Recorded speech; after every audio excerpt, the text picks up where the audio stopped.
C'est ça la Mais, future élite française, madame, celle qui empêche nous, les on n'est pas étudiants des petits d'accéder aux bourges cours. déconnectés. On Ben, n'est pas des franchement, on petits se bourges demande, déconnectés. on va se Simplement retrouver. pour dire Mais vous avez qui est plus la peur vraie du position wokisme que d'un risque de et qui est la génocide. vraie Vous craignez position plus, d'humanisme.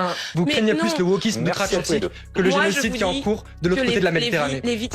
Hubert Launois remet en place une députée macroniste sur le génocide en cours à Gaza.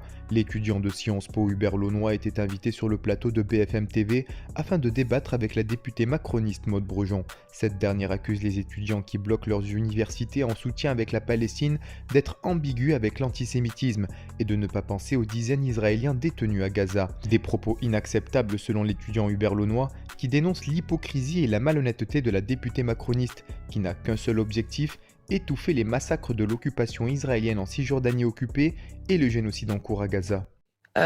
J'aurais aimé vous entendre le 7 octobre. J'aurais aimé qu'hier, dans les manifestations, vous ayez un mot pour les otages qui sont encore retenus. Il y a encore 3 otages français qui sont retenus par les terroristes du Hamas. Il n'y avait pas un mot pour eux hier.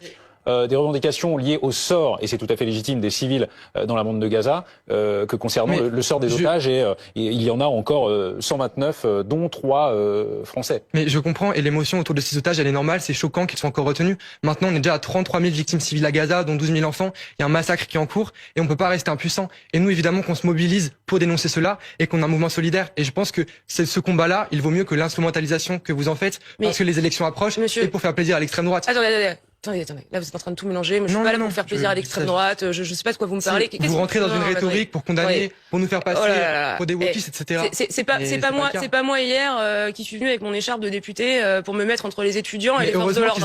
Heureusement qu'ils étaient là, sinon on aurait été frappés par les forces de l'ordre. Je me mets à la place des gens qui nous regardent en province et qui doivent se dire mais c'est ça la future élite française. C'est ça la future élite française, celle qui empêche les étudiants d'accéder aux cours. Nous, on n'est pas des petits bourges déconnectés. On n'est pas des petits bourges déconnectés. Et on se sent aussi concernés. Et je vous rassure, il y a également eu des manifestations et d'autres formes de mobilisation. Maintenant, quand on a demandé un dialogue avec la direction et qu'on nous a répondu par la répression en envoyant les CRS, alors il était légitime que nous entreprenions d'autres modes d'action qui ont donné leurs fruits puisque la direction a enfin accepté d'entamer le dialogue. Oui, on a la chance d'étudier, mais je pense que vous êtes assez mal placé pour parler d'enfreindre la liberté d'apprendre les enseignements puisque votre gouvernement a mis en place Parcoursup pour master, donc qui sont des infractions bien plus graves. On va rester sur le sujet. 2 jours de blocage, 2 jours de blocage.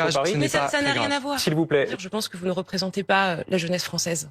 Je pense qu'encore une fois, vous appartenez à une minorité très parisienne, radicalisée, probablement entraînée par, bien sûr, la position qu'on défend, c'est pas une position radicale. C'est une position humaniste qui a longtemps été celle de la France, de Gaulle, de Mitterrand, de Chirac, contre l'apartheid et le massacre en Palestine. Probablement entraînée par des leaders d'extrême gauche. Et pour ma part, j'en reviens à la position qui est celle du président de la République, qui est une vraie position d'équilibre qu'Emmanuel Macron a rappelé à plusieurs reprises, en Vous avez mis 7 mois à appeler un cessez-le-feu. En condamnant toujours les attentats du 7 octobre et l'horreur qu'ont traversé les Israéliens, et en appelant Israël à avoir des actions qui préservent les civils. Et je pense que c'est cette position d'équilibre et de nuance. C'est pas de l'équilibre, là c'est de l'instrumentalisation. Qui est la position la plus sensée et sur laquelle on devrait se Simplement retrouver. Pour dire que vous avez plus peur du wokisme que d'un risque de génocide.